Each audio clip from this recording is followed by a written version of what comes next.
صلوات و سلام مبارک چې ابو طالب سره ژوندی و نو کافران نبی علیہ الصلوۃ والسلام ته خواته نشو راتلی ځکه د ابو طالب صاحب هغه ډاډ ورسو او د هغه نه کافرانو هغه حیا او اداب لرلو خو کله چې ابو طالب صاحب وفات شو کافران ډېر ډاډه شو او په خپل سرکشۍ او تمرد کې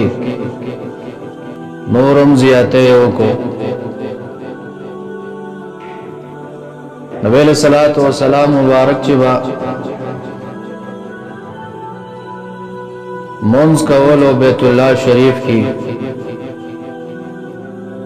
دا ظالمان براغلل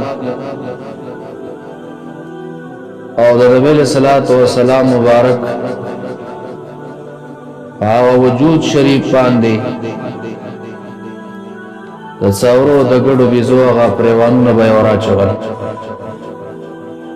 بس مبارک ته قسمه قسمه تکالیف او سختۍ ورسولې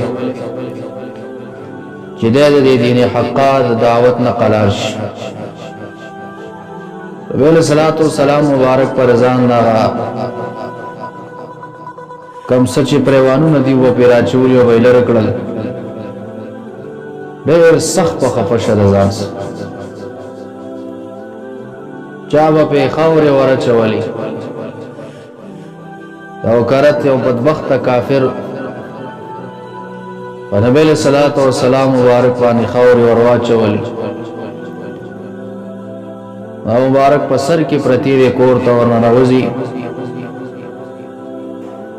یو لور بی بی را پورته کېږي او جاړي اے د الله رسوله د خلکو ستا په سر باندې خاورې وشیندلې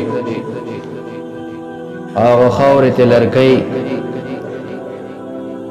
وارک ورته تسلي ورکوي اے بچیا جاړم الله تبارک وتعالی د دې کافرانو لاس ماته نشي را رسولی قسمه تکالیف د کافرانو نبی علیہ الصلوۃ والسلام ته او صحابه کرامو ته رسول په دغه دورانیه کې بیا نبی علیہ الصلوۃ والسلام باندې دوه غمونه راغله چې یو خدیجه الکبرى رضی الله عنها او وفات او بل دا ابو طالب صاحب او وفات شغا نبی علیہ الصلوۃ والسلام مبارک تډیر غټه صدمه ورکړه او دغه کال ته نبی علیہ الصلوۃ والسلام دا عام الحزن غلقب ورکو چې دا د غم کال دی نو غم زکو چې په نبی علیہ السلام باندې دوه غمونه راغلل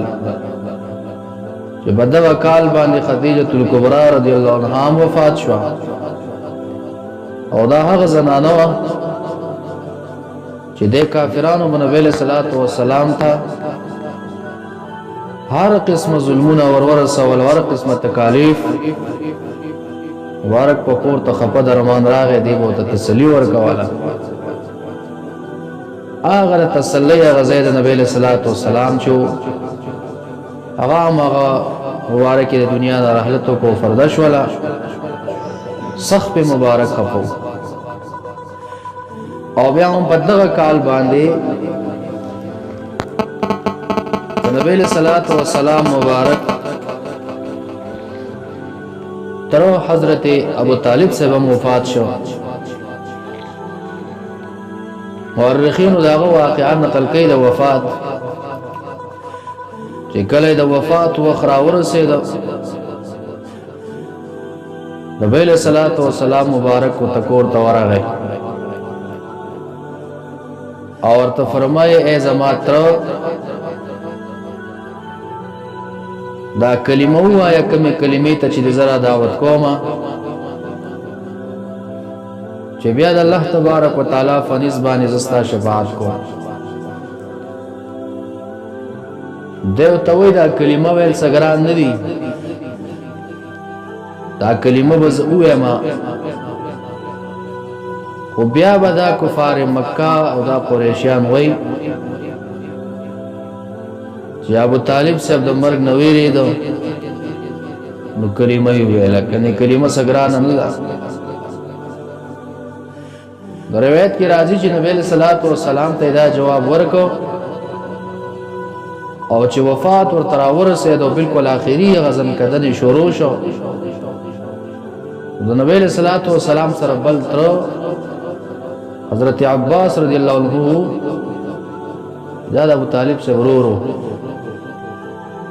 وې د ابو طالب سے دا شونډې ځن کدن په وخت کې را پولې عباس سے فرمایي چې زه ته ورنږدې شوم ما واورېدل چې هغه کلمې په خوله باندې جاری وه کمی کلمې ته چې د نبی علیہ الصلوۃ والسلام را دعوت کوو نو بیا د عباس صاحب وایي چې ما نبی علیہ الصلوۃ والسلام ته وویل د الله رسوله ابو طالب صاحب هغه کلمه په خوله جاری ده کمی ته چې ته راغواړې